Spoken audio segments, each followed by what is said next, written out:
Good morning all of you. आप सभी का स्वागत है ज्ञान एक्सपी के ऑनलाइन प्लेटफॉर्म पर। सुबह के 8 बज गए हैं और मैं लेकर आ गई हूँ आपकी करंट अफेयर की क्लास। आज हम फिर डिस्कस करेंगे उन महत्वपूर्ण प्रश्नों पर जो आपके एग्जाम के लिए इम्पोर्टेंट है। तो बिना किसी देरी के क्लास स्टार्ट करते हैं।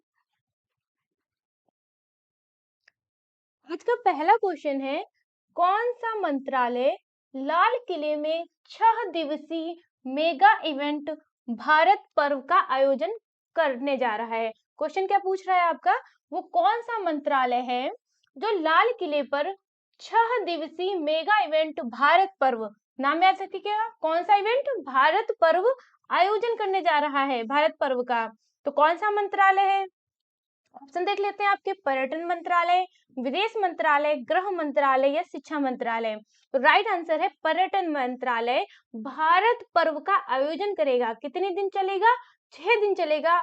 और कहां पर? लाल किले में, याद रखेगा। और किस उपलक्ष्य में? गणतंत्र दिवस के उपलक्ष्य में। ओके। केंद्रीय पर्यटन मंत्रालय 26 से 31 जनवरी 2023, ये कब से चलेगा? 26 से 31 जनवरी 2023 तक ये भारत पर्व लाल किले के लॉन में 6 दिवसीय मेगा इवेंट भारत पर्व का आयोजन करने जा रहा है। क्वेश्चन ये भी पूछा जा सकता है कि जो भारत पर्व का जो आयोजन है वो कौन सा मंत्रालय कर रहा है? पर्यटन मंत्रालय कर रहा है। कब से कब तक कर रहा है?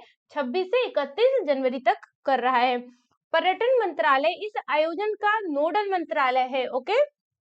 इससे पहले वर्ष 2016, 17, 18, 19, 20 और 2021 में कोविड की वजह से क्या हुआ था? वर्चुअल हुआ था।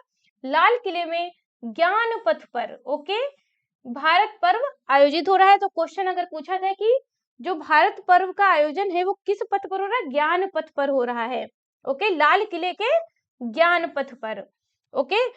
इस आयोजन में देखो अपना देश, एक भारत श्रेष्ठ भारत, G20 और मिशन लाइफ जैसी पहलों की ब्रांडिंग और प्रचार भी किया जाएगा। तो ये जो भारत पर्व आयोजित कर रहा है पर्यटन मंत्रालय, इसमें क्या करेगा? वो बहुत सारी जो पहल है उनका प्रचार भी करेगा, जैसे कि देखो अपना देश, एक भारत श्रेष्ठ भारत, G20 और मिशन लाइफ। ओके।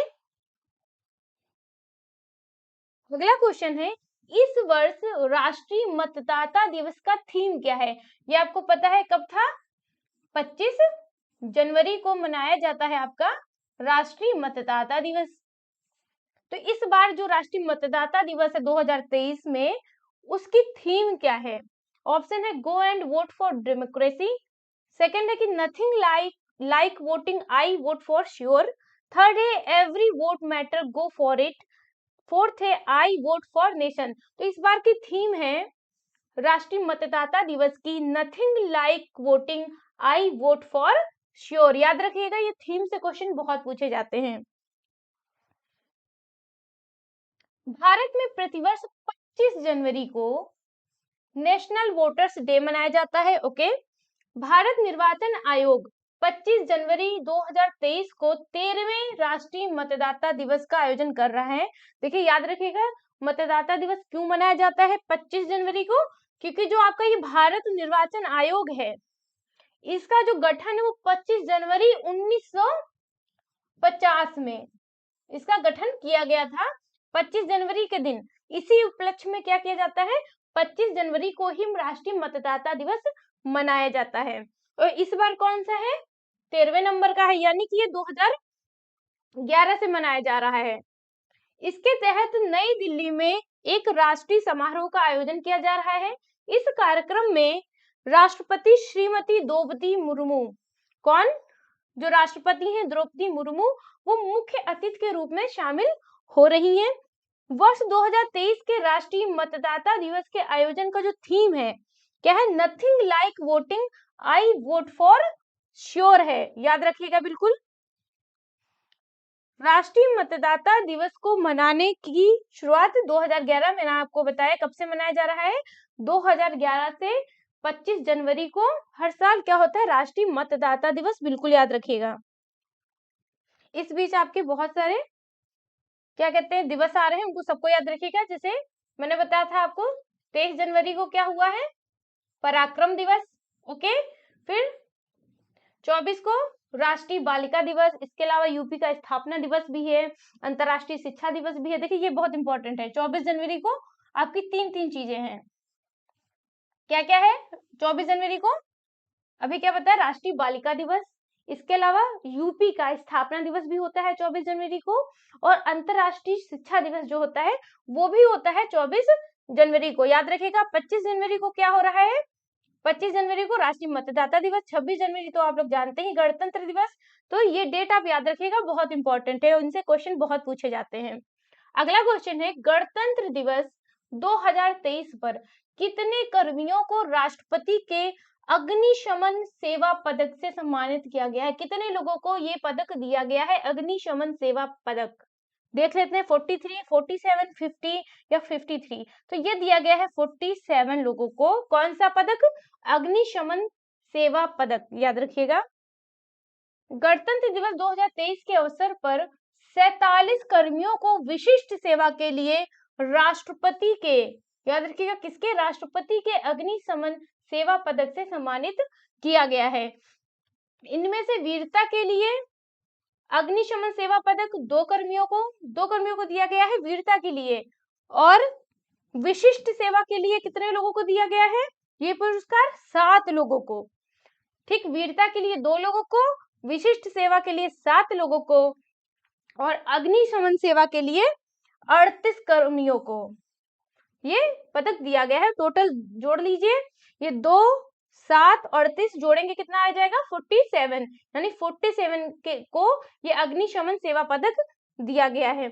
इसके अलावा 55 कर्मियों को विशिष्ट और मेधावी सेवाओं के लिए राष्ट्रपति के होम गार्ड और नागरिक सुरक्षा पदक से भी सम्मानित किया गया है। 55 लोगों को ये पदक दिया गया है। ओके, चलिए अगला क्वेश्चन है, भारत के पहले स्वदेशी मोबाइल ऑपरेटिंग सिस्टम, ये बहुत ही इंपॉर्टेंट क्वेश्चन है और इस बार पूछे जाने की संभावना सर्वाधिक है। बिल्कुल रट लीजिएगा कि पहला है, भारत का पहला स्वदेशी मोबाइल ऑपरेटिंग सिस्टम भार ओएस या भैरोस, इसको कई लोग भैरोस भी बोलते हैं। एक्चुअल में क्या है ये भार ओएस? कैसे बना है? भारत, ओके, और ओएस, भारत को ऐसे लिखते हैं ना इंग्लिश में, भारत, भारत का भार ले लीजिए, ओएस मतलब ऑपरेटिंग सिस्टम, समझ गए? भारोस कैसे बना है? जो भैरोस है BHAR भारत का ले लिया, और ओ मतलब ऑपरेटिंग, एस मतलब सिस्टम, भार ओएस। ये भारत का पहला स्वदेशी मोबाइल ऑपरेटिंग सिस्टम है। अभी तक हम लोग क्या यूज कर रहे हैं? एंड्रॉइड। एंड्रॉइड की जगह क्या भारत का अपना स्वदेशी आया है ऑपरेटिंग सिस्टम? भार ओएस। ओके, की सफल टेस्टिंग किस आईआईटी संस्थान में की गई है?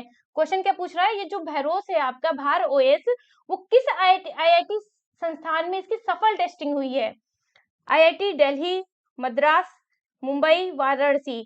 तो आईआईटी मद्रास में इसकी सफल टेस्टिंग हुई है, किसकी? भार ओएस की। आईआईटी मद्रास की इंक्यूबेटेड फर्म क्या है? जे&के ऑपरेशंस ने भारत के पहले स्वदेशी मोबाइल ऑपरेटिंग सिस्टम भैरोस का निर्माण किया है। ओके, इसकी जो टेस्टिंग है केंद्रीय शिक्षा मंत्री धर्मेंद्र प्रधान और केंद्रीय संचार मंत्री अश्विनी वैष्णव ने संयुक्त रूप से की है। इसकी टेस्टिंग किन मंत्रियों द्वारा? तो इन दोनों मंत्रियों के द्वारा संयुक्त रूप से स्वदेशी मोबाइल ऑपरेटिंग सिस्टम भैरोस की टेस्टिंग की गई है। इसे भारत के मोबाइल ऑपरेटिंग सिस्टम क्षेत्र में एक बड़ी उपलब्धि के रूप में देखा जा रहा है। वाकई में बड़ी बात है कि भारत का अपना पहला ऑपरेटिंग सिस्टम आ गया है। भार ओएस ऑपरेटिंग सिस्टम भारत में 100 करोड़ स्मार्टफोन उपयोगकर्ताओं को लाभ पहुंचाएगा। इसका निर्माण भारत सरकार की वित्त पोषित परियोजना के तहत किया गया है। सोचिए कितनी बड़ी बात है, ये जो ऑपरेटिंग सिस्टम है भार ओएस, वो 100 करोड़ स्मार्टफोन को उपयोगकर्ताओं को लाभ पहुंचाएगा। काफी बड़ी संख्या है ये। अगला क्वेश्चन है, अंतरराष्ट्रीय शिक्षा दिवस कब मनाया जाता है? मैंने आपको बताया भी है अगले क्वेश्चन में कि अंतरराष्ट्रीय शिक्षा दिवस कब मनाया जाता है। ऑप्शन है 21 जनवरी, 24 जनवरी, 28 जनवरी 22 जनवरी। तो राइट आंसर होगा आपका 24 जनवरी को अंतरराष्ट्रीय शिक्षा दिवस मनाया जाता है। ओके, अंतरराष्ट्रीय शिक्षा दिवस प्रतिवर्ष 24 जनवरी को मनाया जाता है। संयुक्त राष्ट्र महासभा ने शांति और विकास में शिक्षा की महत्व को बढ़ाने के लिए क्या किया है, इसकी शुरुआत की है। किस लिए शुरुआत की गई है? शांति और विकास में क्या होगा, इसका शिक्षा का महत्व बढ़ेगा। और किसने की है, क्वेश्चन ये भी पूछा जा सकता है कि अंतरराष्ट्रीय शिक्षा दिवस जो है वो किसके द्वारा शुरू किया गया?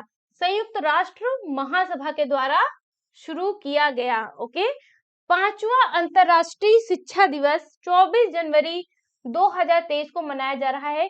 इस बार कौन से नंबर का है? ये 5वें नंबर का अंतरराष्ट्रीय शिक्षा दिवस है। ओके, इस वर्ष इसकी थीम बहुत इंपॉर्टेंट है, याद रखिएगा। लोगों में निवेश, शिक्षा को प्राथमिकता देना, to invest in people, prioritize education. Okay, लोगों में निवेश करना और शिक्षा को प्रायोरिटी देना, प्राथमिकता देना, इस बार की थीम है। यूनेस्को इस वर्ष के अंतरराष्ट्रीय शिक्षा दिवस को यूनेस्को ने क्या किया है, इस बार का जो अंतरराष्ट्रीय शिक्षा दिवस है उसको अफगानिस्तान में उन लड़कियों और महिलाओं को समर्पित कर रहा है जो शिक्षा के अधिकार से वंचित हो गई हैं। इस बार का जो शिक्षा दिवस है वो किसको समर्पित है? अफगानिस्तान की उन लड़कियों को समर्पित है, उन महिलाओं को समर्पित है अफगानिस्तान की जो शिक्षा से वंचित रह गई हैं। आप लोगों ने सुना भी होगा, अभी अफगानिस्तान में तालिबान ने कब्जा कर लिया है, बहुत सारी लड़कियां वहां पे क्या है, शिक्षा से वंचित हैं। भारतीय सेना ने किस देश के साथ संयुक्त प्रशिक्षण अभ्यास साइक्लोन फर्स्ट का शुभारंभ किया है? क्या क्वेश्चन पूछ रहा है कि जो भारत है इस बार किस देश की सेना के साथ क्या कर रहा है, प्रशिक्षण अभ्यास कर रहा है?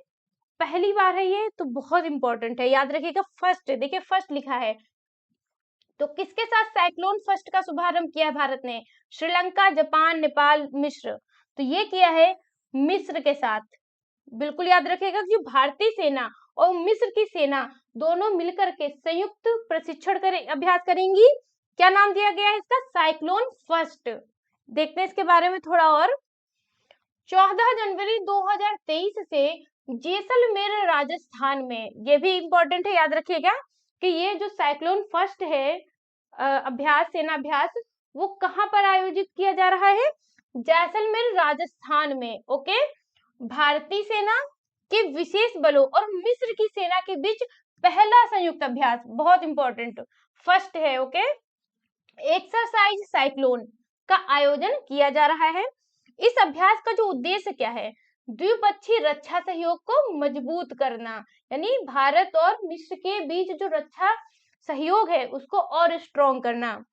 आतंकवाद, छापे, अन्य विशेष अभियानों का संचालन करते हुए इस एक्सरसाइज का आयोजन किया जा रहा है।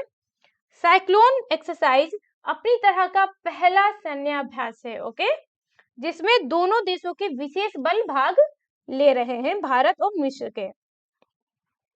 अगला क्वेश्चन है, कौन सा राज्य 24 जनवरी को अपना स्थापना दिवस मना रहा है? मैंने अभी आपको बताया कौन सा राज्य है, हरियाणा, गोवा, केरल, उत्तर प्रदेश।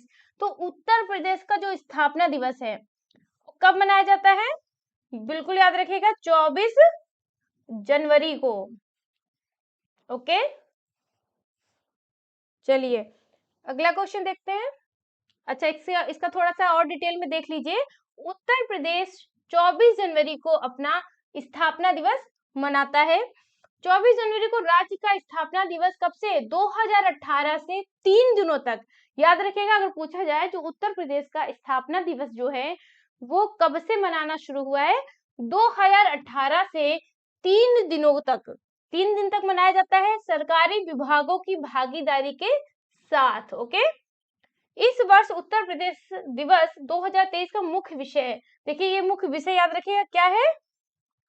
निवेश और रोजगार, इन्वेस्टमेंट एंड एम्प्लॉयमेंट। ओके, निवेश और रोजगार है इस बार उत्तर प्रदेश के जो स्थापना दिवस है उसका सब्जेक्ट यानी विषय है। चलिए अगला क्वेश्चन है, भारत फ्रेंडशिप पाइपलाइन के माध्यम से किस देश को डीजल की आपूर्ति करेगा। क्वेश्चन है कि जो भारत है इस बार डीजल की आपूर्ति करने जा रहा है किस देश को, किस पाइपलाइन के थ्रू, फ्रेंडशिप पाइपलाइन के थ्रू। ओके, देखते हैं बांग्लादेश को, नेपाल को, भूटान को, म्यांमार को। तो करने जा रहा है यह बांग्लादेश को। जो भारत है वो बांग्लादेश को डीजल की आपूर्ति करेगा। कैसे करेगा? फ्रेंडशिप पाइपलाइन के थ्रू करेगा। ओके, देखते हैं इसके बारे में थोड़ा सा और। भारत बांग्लादेश मैत्री पाइपलाइन इस साल जून में प्रायोगिक आधार पर बांग्लादेश को डीजल की आपूर्ति करना शुरू कर देगी। भारत से डीजल आयात करने के लिए लगभग 131.5 किलोमीटर लंबी पाइपलाइन का निर्माण किया जा रहा है। समझिएगा, यहाँ पे क्वेश्चन ये घुमा के पूछा जा सकता है कि जो मैत्री पाइपलाइन है या फ्रेंडशिप पाइपलाइन है भारत और बांग्लादेश, उसके बीच जो लंबाई है कितने किलोमीटर रखी गई है, उसकी लंबाई होगी 131.5 किलोमीटर। और उसमें से बांग्लादेश में कितनी होगी? 126.5 किलोमीटर बांग्लादेश में होगी। ओके, और भारत में कितनी होगी? सिर्फ 5 किलोमीटर। याद रखिएगा, बांग्लादेश में कितनी? 126.5, भारत में सिर्फ और सिर्फ कितनी? 5 किलोमीटर की इस लाइन की लंबाई होगी। ओके, यह अंतरराष्ट्रीय पाइपलाइन नुमालीगढ़ रिफाइनरी लिमिटेड के सिलीगुड़ी स्थित मार्केटिंग टर्मिनल से, देखिए याद रखिएगा, ये पूछा जाता है एग्जाम में कि ये जो कोई भी पाइपलाइन या सुरंग कहां से कहां तक जा रही है। तो देखिएगा कहां पर? मार्केटिंग टर्मिनल से बांग्लादेश के पेट्रोलियम कॉर्पोरेशन के पार्वतीपुर डिपो तक जाएगी, डीजल ले जाएगी। कहां से कहां तक डीजल ले जाएगी? याद रखिएगा, नुमालीगढ़ रिफाइनरी लिमिटेड के सिलीगुड़ी स्थित मार्केटिंग टर्मिनल से। ओके, बांग्लादेश पेट्रोलियम कॉर्पोरेशन के पार्वतीपुर डिपो तक डीजल ले जाएगी ये पाइपलाइन।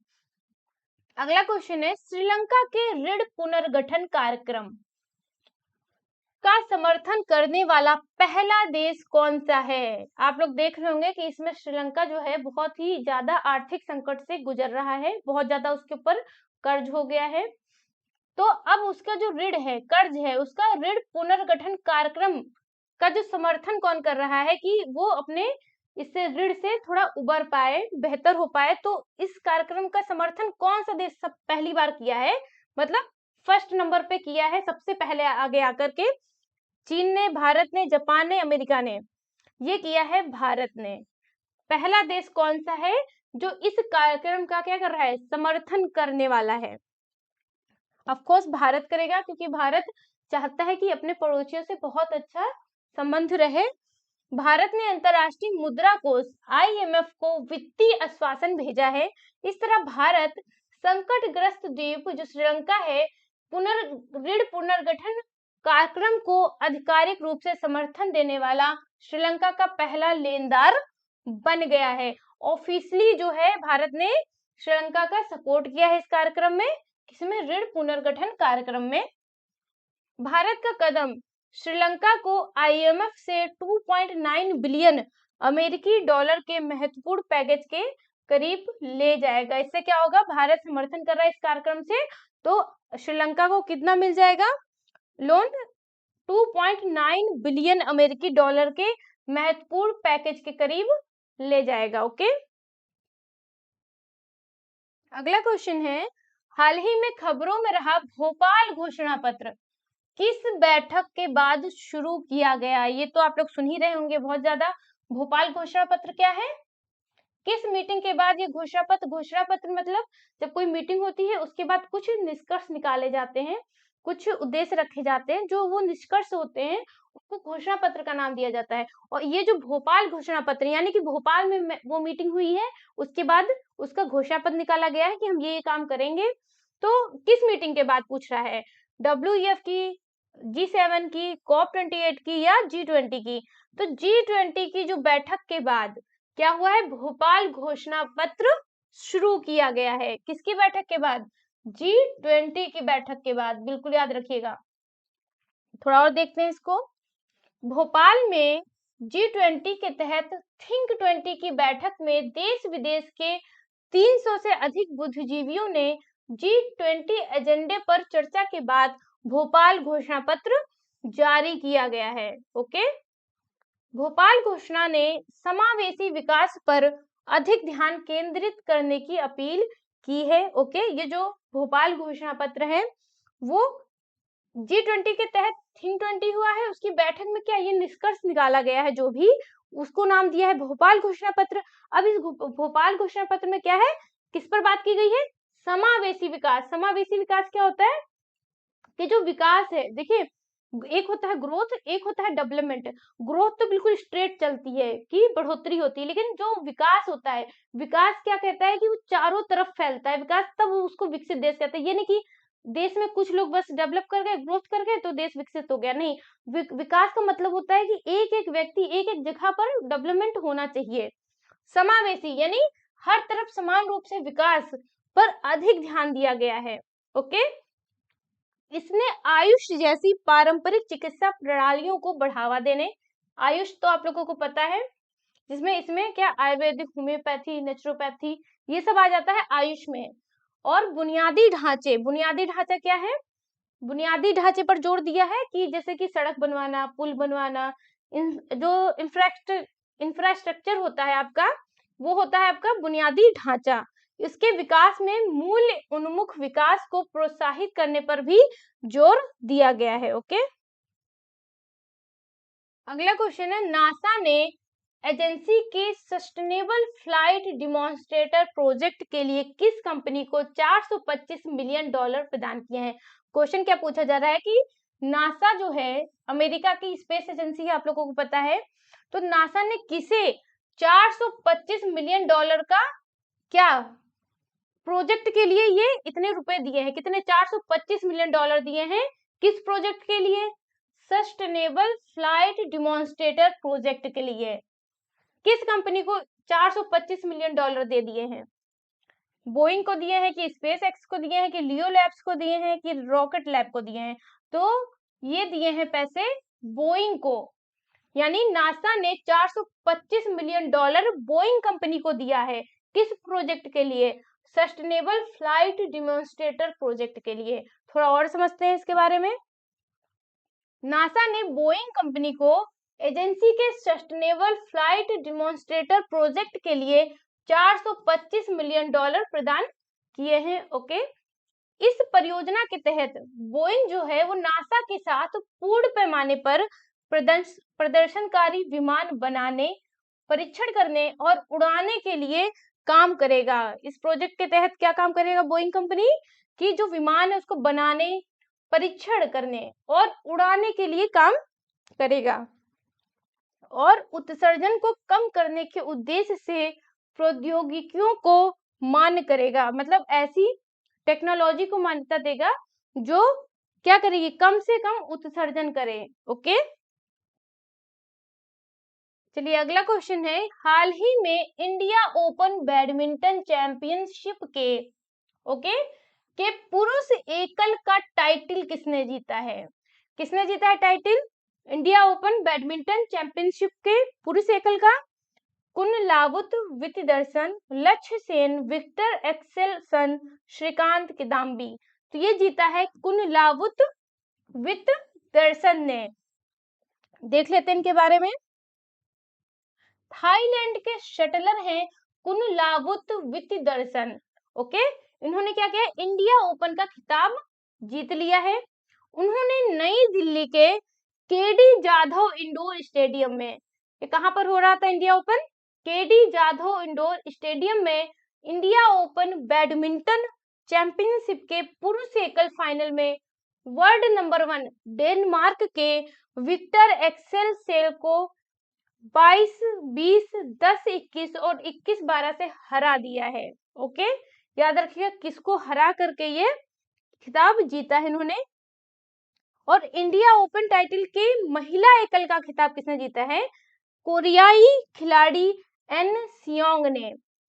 इन्होंने पुरुष एकल का जीता है और महिला एकल का जीता है एन सियोंग ने।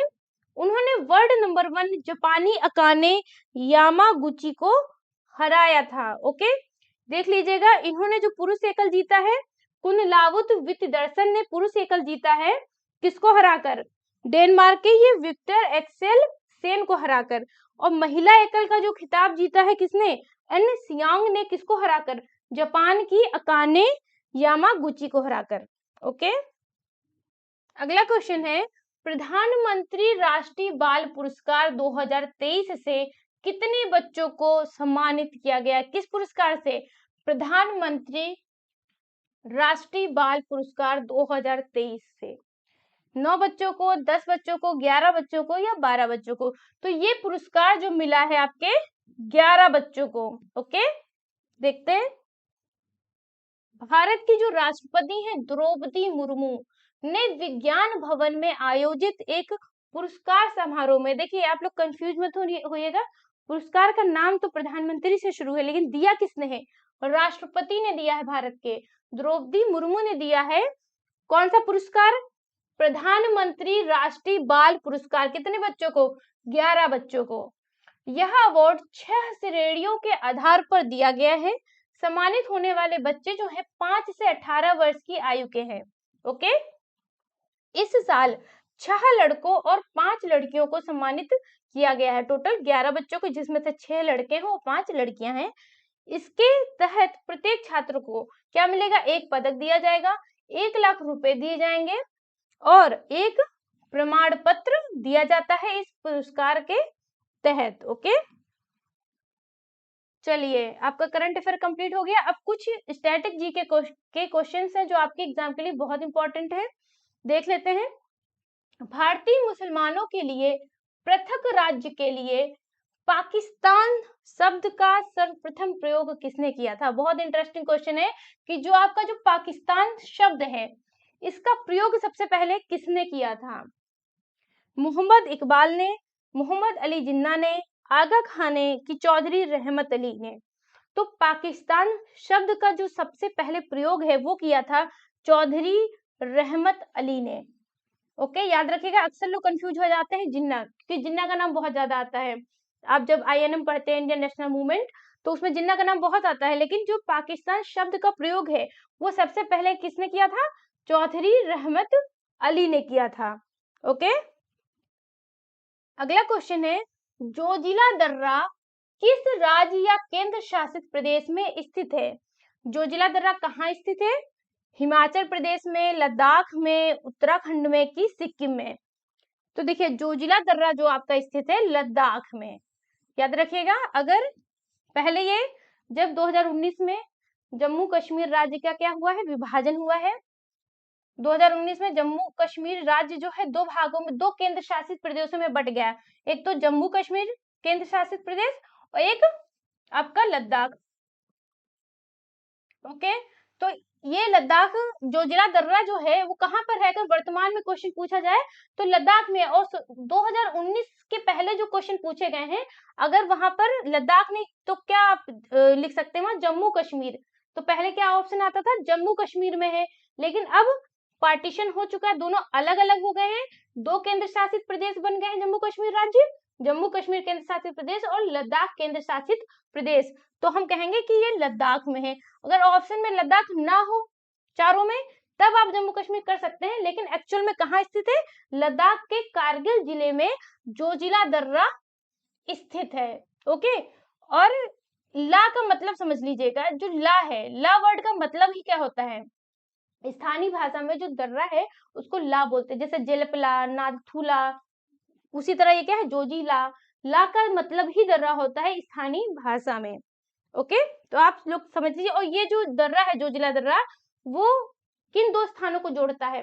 दर्रा आप लोग समझ रहे होंगे, जैसे कि ये पहाड़ बने हैं, हिमालय है, ऐसे पहाड़, ठीक है, एक ये दूसरा पहाड़, तो ये बीच में जो रास्ता होता है, निकलने का जो रास्ता होता है, उसको बोलते हैं दर्रा। ओके, तो ये जो दर्रा है ये किन 2 स्थानों को जोड़ता है? जोजिला दर्रा। ये जोजिला दर्रा जो है आपका जो लद्दाख में लेह है और इधर जम्मू कश्मीर का जो श्रीनगर है, इन 2 क्षेत्रों को ये दर्रा जोड़ता है। एग्जाम में ये भी पूछा जा सकता है कि ये लद्दाख के लेह को जम्मू कश्मीर के श्रीनगर से जोड़ता है। ओके, याद रखिएगा इसको। अगला क्वेश्चन है, बौद्ध धर्म के पवित्र ग्रंथ क्या कहलाते हैं? बहुत इंपॉर्टेंट क्वेश्चन है। बौद्ध धर्म के पवित्र ग्रंथ क्या कहलाते हैं? देखिए, बौद्ध धर्म में, चलिए पहले ऑप्शन देख लेते हैं। आगम, त्रिपिटक, जातक, वेद। जो बौद्ध धर्म के पवित्र ग्रंथ हैं उनको कहा जाता है त्रिपिटक। ओके, क्या कहा जाता है इन पवित्र ग्रंथों को? त्रिपिटक। और ये तीनों पिटक है क्या? त्रिपिटक। पहला आपका क्या है? विनय पिटक। ओके, विनय पिटक। दूसरा है आपका सुत्त पिटक और तीसरा है आपका अभिधम्म पिटक। ओके, ये क्या है तीनों? ये तीनों बौद्ध धर्म के पवित्र ग्रंथ हैं। विनय पिटक में क्या लिखा हुआ है? जो महात्मा बुद्ध थे उन्होंने कुछ नियम बनाए थे, जो मठ में रहने वाले लोगों के लिए जो नियम है, जो मठ में लोग रहते हैं उनके लिए कुछ नियमों का पालन करने के लिए इसमें बताया गया है। ओके, सुत्त पिटक में क्या है? जो महात्मा बुद्ध थे उनके उपदेशों का संग्रह है, जो वो उपदेश देते थे उनका संग्रह किया गया है किसमें? सुत्त पिटक में। और अभिधम्म पिटक में क्या है? इन दोनों का कॉम्बिनेशन है, कुछ नियम भी है उसमें और कुछ उपदेश भी हैं। तो याद रखिएगा, बौद्ध धर्म के पवित्र ग्रंथ क्या है? त्रिपिटक, विनय पिटक, सुत्त पिटक और अभिधम्म पिटक। अगला क्वेश्चन है कि भारतीय संविधान सभा के अस्थायी अध्यक्ष निर्वाचित हुए थे। कौन भारतीय संविधान सभा का अस्थायी अध्यक्ष निर्वाचित हुआ था? ये क्वेश्चन देखिए एग्जाम में बहुत पूछा जाता है क्योंकि ये अस्थायी लिखा हुआ है। ओके, और एक होता है स्थायी अध्यक्ष। तो देखिए समझिएगा, जो संविधान सभा आपकी बनी थी किस लिए बनी थी? संविधान को लिखने के लिए बनाई गई थी संविधान सभा। तो जब उसकी पहली मीटिंग हुई है संविधान सभा की, कब हुई है? 9 दिसंबर 1946 में। ओके, संविधान सभा की पहली बैठक जब हुई 9 दिसंबर 1946 को, तो उस सभा में जो सबसे वरिष्ठ या सबसे बुजुर्ग व्यक्ति थे, कौन थे? सच्चिदानंद सिन्हा थे। कौन थे? सच्चिदानंद सिन्हा। इनको सम्मान देने के लिए, क्योंकि ये सबसे वरिष्ठ और बुजुर्ग थे, तो इनको सम्मान देने के लिए इनको अस्थायी अध्यक्ष बनाया गया संविधान सभा का। उसके बाद इसकी दूसरी मीटिंग हुई संविधान सभा की 2 दिन बाद 11 दिसंबर 1946 को दूसरी मीटिंग हुई संविधान सभा की। तब जाकर के स्थायी अध्यक्ष चुना गया। किसको? डॉक्टर राजेंद्र प्रसाद जी को। ओके, याद रखिएगा, एग्जाम में क्वेश्चन इस बहुत पूछा जाता है घुमा घुमा कर। ठीक है, तो अस्थायी अध्यक्ष कौन थे? सच्चिदानंद सिन्हा, याद रखिएगा। और स्थायी अध्यक्ष अगर पूछा जाए संविधान सभा का स्थायी अध्यक्ष कौन था? डॉक्टर राजेंद्र प्रसाद। कब चुने गए थे? जो दूसरी बैठक हुई थी 11 दिसंबर को, और पहली बैठक हुई थी जो 9 दिसंबर को, तब अस्थायी अध्यक्ष चुने गए थे सच्चिदानंद सिन्हा जी। चलिए अगला क्वेश्चन है, किस कोशिकांग को कोशिका की आत्महत्या की थैली, बहुत इंटरेस्टिंग और इंपॉर्टेंट क्वेश्चन है कि किस कोशिकांग को कोशिका की आत्महत्या की थैली यानी सुसाइड बैग कहा जाता है? राइबोसोम को, लाइसोसोम को, न्यूक्लियोसोम को या गोल्गी काय को? तो आत्महत्या की थैली कहा जाता है लाइसोसोम को। ओके, क्यों कहा जाता है? क्या होता है कि जो इसमें कई तरह के पाचक एंजाइम होते हैं। क्या होते हैं लाइसोसोम में? कई तरह के पाचक एंजाइम होते हैं, और जब कोई कोशिका फट जाती है तो ये जो एंजाइम होते हैं वो बाहर निकल जाते हैं लाइसोसोम से, और अपनी ही कोशिका के अदर जो भाग होते हैं उनको खाने लगते हैं, वो खाकर नष्ट कर देते हैं। इसीलिए इसको आत्महत्या की थैली कहा जाता है। ओके, चलिए आज की क्लास कंप्लीट हो गई है। कोई क्वेश्चन हो तो आप कमेंट बॉक्स में पूछ सकते हैं, और आज की क्लास का जो पीडीएफ है आपको हमारे टेलीग्राम चैनल या ज्ञान एक्सपी के ऐप पर मिल जाएगा। तो आपको हमारा कंटेंट कैसा लग रहा है जरूर बताइएगा, और अगर चैनल पर नए हैं तो जरूर सब्सक्राइब करिएगा। मिलते हैं फिर अगली क्लास में। Thank you.